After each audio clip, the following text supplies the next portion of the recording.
다 같이 묵도하심으로 5월 8일 월요일 새벽기도회 시작하겠습니다.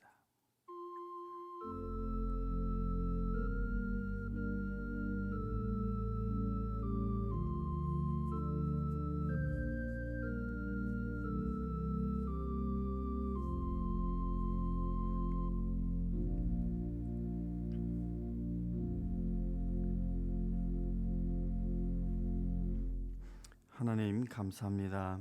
또 한 주를 허락해 주셨습니다. 이전보다 주님 앞에 더 나은 모습으로 살아갈 수 있도록 주님 도와주시옵소서. 주님을 더욱 사모하고 사랑하시고 가족과 믿음의 형제 자매들도 더 사랑하고 격려하고 세워주고 중보하는 우리들 될 수 있도록 주님 인도해 주시옵소서. 무엇보다 바벨론과 같은 이 세상에서 다니엘과 그의 세 친구들처럼 우리들도 믿음을 지키며 살아가길 원합니다. 하나님, 우리의 심령을 새롭게 하시고 은혜로 채워주셔서 하나님 앞에 다시 한번 믿음의 결단으로 나아가는 복된 하루 될 수 있도록 주님 인도하여 주시옵소서. 감사하며 예수님 이름으로 기도합니다. 아멘. 찬송가 490장 함께 부르시겠습니다.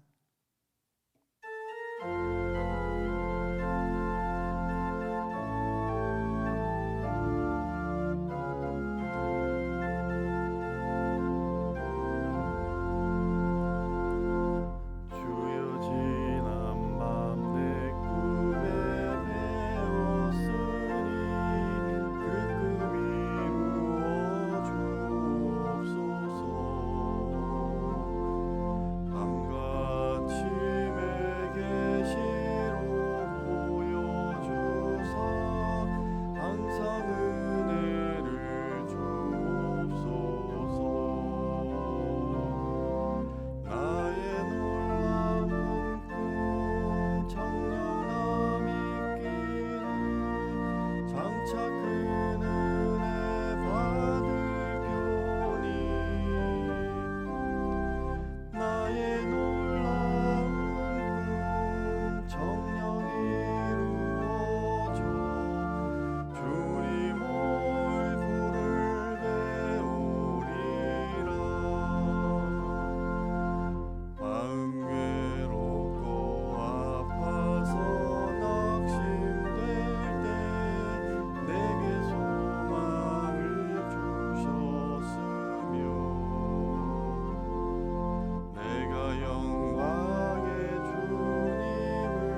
작은 은혜 받을 편이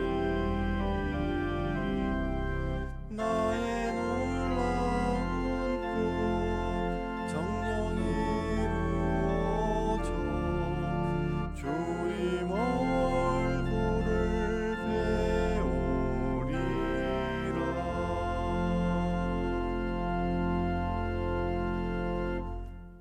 오늘 우리에게 주시는 하나님의 말씀 다니엘 7장 9절에서 14절까지의 말씀입니다.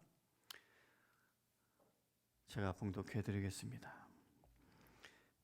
내가 보니 왕자가 놓이고 옛적부터 항상 계신 이가 좌정하셨는데 그의 옷은 희기가 눈 같고 그의 머리털은 깨끗한 양의 털 같고 그의 보좌는 불꽃이요 그의 바퀴는 타오르는 불이며 불이 강처럼 흘러 그의 앞에서 나오며 그를 섬기는 자는 천천히요 그 앞에서 모셔 선자는 만민이며 심판을 베푸는데 책들이 펴 놓였더라. 그때 내가 작은 뿔이 말하는 큰 목소리로 말미암아 주목하여 보는 사이에 짐승이 죽임을 당하고 그의 시체가 상한 바 되어 타오르는 불에 던져졌으며 그 남은 짐승들은 그의 권세를 빼앗겼으나 그 생명은 보존되어 정한 시기가 이르기를 기다리게 되었더라. 내가 또 밤 환상 중에 보니 인자 같은 이가 하늘 구름을 타고 와서 옛적부터 항상 계신 이에게 나아가 그 앞으로 인도되매 그에게 권세와 영광과 나라를 주고 모든 백성과 나라들과 다른 언어를 말하는 모든 자들이 그를 섬기게 하였으니 그의 권세는 소멸되지 아니하는 영원한 권세요 그의 나라는 멸망하지 아니할 것이니라. 하나님의 말씀입니다. 오늘 7장에 나오는 이 환상은 다니엘이 꾼 꿈의 이야기입니다. 그런데 해석에 상당한 어려움이 있어요. 이유 중에 하나는 그 가운데 여러 가지 상징적인 표현 때문이고요. 또 하나는 봉독한 이 본문의 경우에 이해의 흐름상 그 자리가 7장의 결론 부분에 있어야 할 것 같은데 이게 이제 중간에 생뚱맞게 자리 잡고 있다 보니까 해석에 어려움을 일으키고 있습니다. 따라서 이 순서를 좀 재조정해 보자면 오늘 7장 같은 경우에 1절에서 8절 그리고 15절에서 17절 그 다음에 19절로 25절을 읽고 그 후에 이제 봉독한 본문을 포함한 나머지 구절들을 차례대로 읽는 것이 이 전체 7장을 이해하는 데 도움이 될 것 같습니다. 지금 알려드린 순서대로 나중에 한번 읽어보시길 바라겠습니다. 아무튼 다니엘이 환상을 본 시기 7장 1절에 보면요, 벨사살 왕 원년이라고 되어 있어요. 사실 이 벨사살 왕은 굉장히 반유대교적인 왕이었습니다. 그래서 그가 왕이 되었을 때 유대인들은 정말로 낙심이 컸을 것입니다. 그런 상황 가운데서 하나님께서 다니엘에게 앞으로 될 일들을 보여주시는데 그렇다면 기대하는 것이 있었겠죠. 이를테면 걱정하지 마라, 불안하지 마라, 두려워하지 마라, 좋은 날이 곧 찾아올 거야. 이런 희망적이고 힘과 위로가 되는 그런 메시지를 기대했을 법한데 본문을 보면 오히려 앞으로 더 어려워질 것이다 라는 것을 먼저 환상 가운데 보여주고 있습니다. 그것이 바로 4마리의 짐승입니다. 다니엘의 꿈에 이제 바다에서 올라온 4마리의 큰 짐승이 등장하는데요. 첫 번째 짐승은 사자, 두 번째는 곰, 그리고 세 번째는 표범. 정확히는 이제 사자, 곰, 표범이라고 한 것이 아니라 그런 동물과 같다라는 것이고요. 네 번째 짐승은 어떠한 동물과 같다 하지 않고 그냥 모든 것보다 더 무섭고 사납고 힘도 센 짐승인데 거기에다가 쇠로 된 큰 이빨을 가지고 있었고 뿔이 10개나 달려 있었다라고 전하고 있습니다. 이것은 마치 요한계시록 13장에 등장하는 첫 번째 짐승을 연상케 하는데요. 계시록에 보면은 한 짐승이 역시도 바다에서 나왔는데 표범과 비슷하고 발은 곰의 발과 같고 입은 사자의 입과 같고 그리고 뿔이 10개 그리고 머리가 7이라고 했습니다. 다니엘의 환상에 나오는 짐승의 수는 4마리이지만 6절에 보면요, 세 번째 짐승에게는 머리가 4개가 있었다라고 했기 때문에 4마리의 이 머리를 다 합치면은 계시록의 그 짐승의 머릿수와 마찬가지로 7인 것을 확인할 수가 있어요. 이것을 볼 때 다니엘 환상에 나오는 이 4마리의 짐승의 모습이 계시록 13장의 첫 번째 짐승에 복합적으로 섞여서 나타나 있다라고 이해해도 무방할 것 같습니다. 아무튼 오늘 네 짐승에 대한 해석은 학자들마다 좀 분분합니다.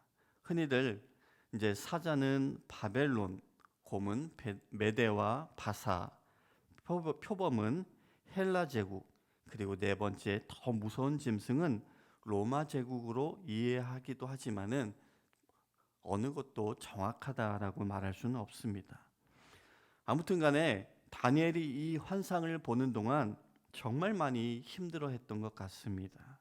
그래서 15절은 다니엘을 이렇게 묘사하고 있어요. 나 다니엘이 중심에 근심하며 내 머릿속의 환상이 나를 번민하게 한지라. 아시는 것처럼 지난 2장에서 다니엘은 느부갓네살이 왕이 이제 꿈을 꿨는데 그 의미를 알 수가 없어서 번민 가운데 있을 때 왕에게 꿈의 내용과 의미를 알려주었던 사람이었죠. 그러나 정작 자신의 꿈이 의미하는 바가 무엇인지 알 수 없어 그 역시도 지금은 번민 가운데 놓이게 된 것입니다. 그래서 다니엘은 환상 가운데 보인 천사에게 자기가 본 것의 의미가 무엇인지를 물었고, 천사는 네 짐승이란 4마리의 짐승은 앞으로 일어날 4명의 왕, 즉 4개의 제국을 뜻한다라는 것을 알려주었습니다. 이것은 지금까지 겪었던 어려움과는 비교할 수 없을 정도의 고난이 더 이어질 것이다 라는 그런 의미를 담고 있었던 것이죠. 하지만 다니엘이 더 어려울 때가 올 것에만 마음과 생각을 빼앗기지 않을 수 있었던 이유는 오늘 본문 9절부터 14절의 그 환상의 내용 때문이었을 것입니다. 다니엘은요, 보좌 위에서 예로부터 항상 계신 이가 앉아 있는 것을 보았습니다. 그리고 그 보좌에 앉으신 이가 심판을 하는데 책들이 펴 있었다라고 했습니다. 여기에 우리가 주목해 보길 원합니다. 책들이 펴 놓여 있었다. 무슨 종류의 책이었을까요? 이 책은 심판의 책으로서 인간의 행위를 선악간에 기록한 행위의 책이라고 하겠습니다. 요한계시록에도 이와 같은 말씀이 나오는데요. 20장 12절에 보면 내가 보니 죽은 자들이 큰 자나 작은 자나 그 보좌 앞에 서 있는데 책들이 펴 있고 또 다른 책이 펴져 있으니 곧 생명책이라. 죽은 자들이 자기 행위를 따라 책들에 기록된 대로 심판을 받으니. 여기서도 보면 하나님의 심판 법정에 여러 책들이 펴져 있었습니다.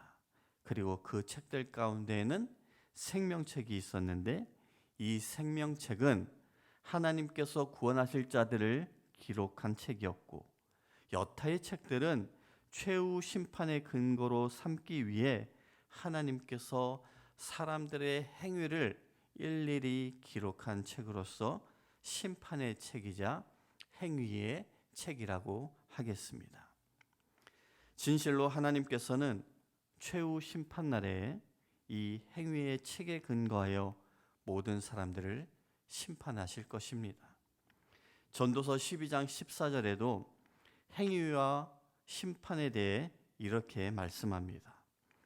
하나님은 모든 행위와 모든 은밀한 일을 선악간에 심판하시리라.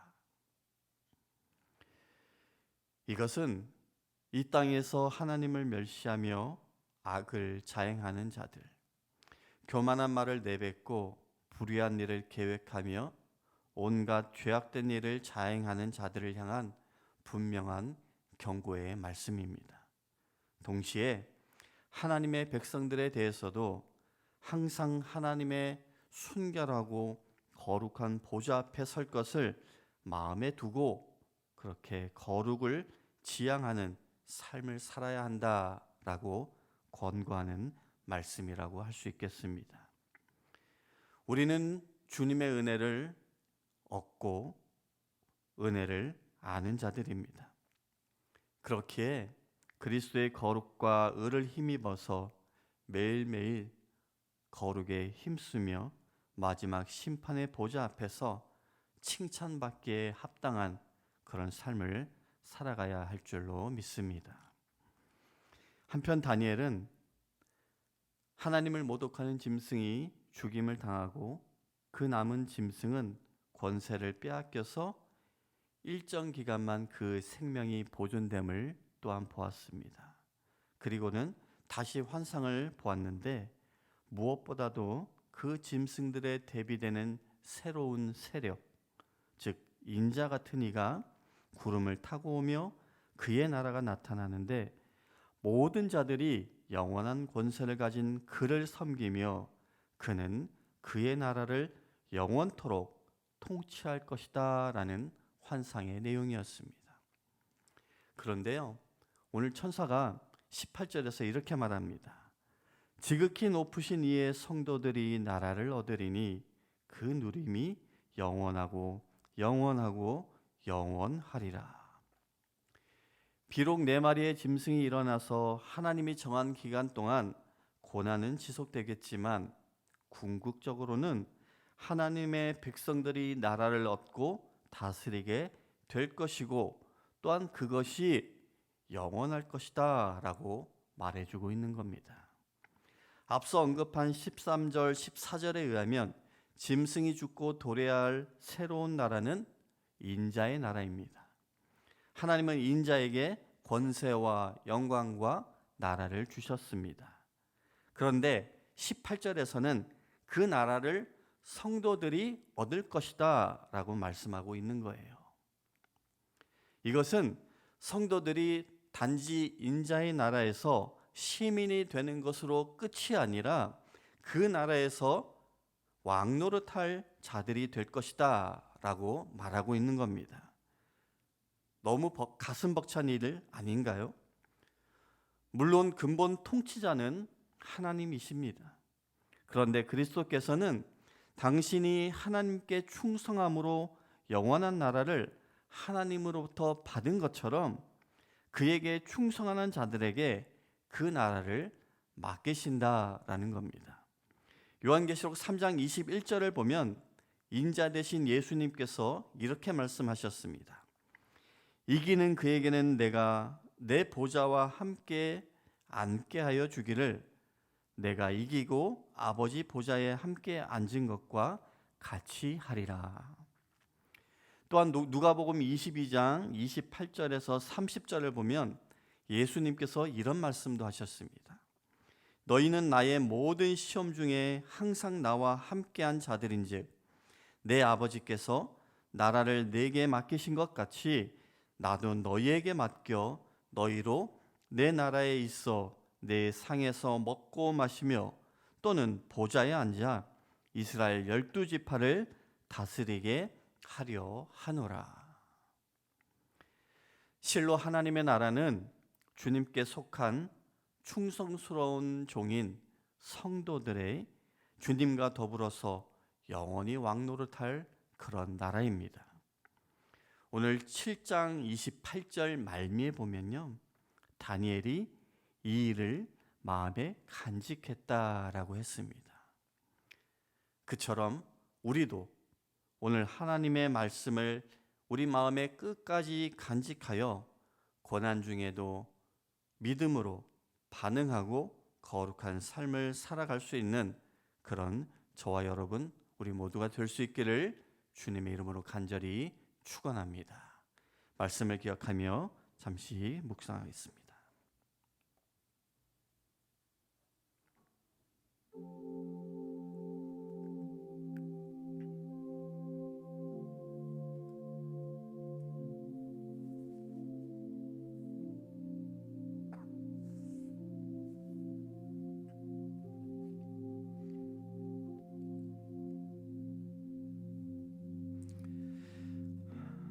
하나님 아버지,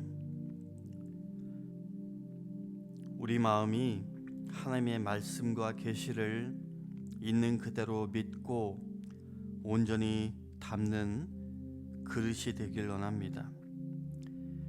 오늘 본문의 계시로 보여진 것들이 이미 역사 가운데 성취된 것처럼 하나님의 나라, 예수 그리스도 그의 나라도 반드시 임하게 될 것이라는 말씀을 믿고 살아갈 수 있도록 도와주시옵소서. 그리고 그 나라에서 주님의 모든 성도들이 영원토록 주님과 함께 다스릴 것임을 믿고 소망하며 바벨론과 같은 이 땅에서 끝까지 믿음 지키고 살아가는 우리 모두가 될 수 있도록 주님 붙들어 주시옵소서. 이제는 우리 주 예수 그리스도의 은혜와 하나님 아버지의 만극하신 사랑과 성령님의 감화감동 교통 역사하심이 주님과 더불어 영원토록 주의 나라에서 왕노릇할 것을 믿고 소망하며 오늘도 삶 가운데 믿음 지키며 나아가는 모든 성도님들 머리 위에 지금부터 영원까지 함께 하시기를 간절히 축원하옵나이다. 아멘.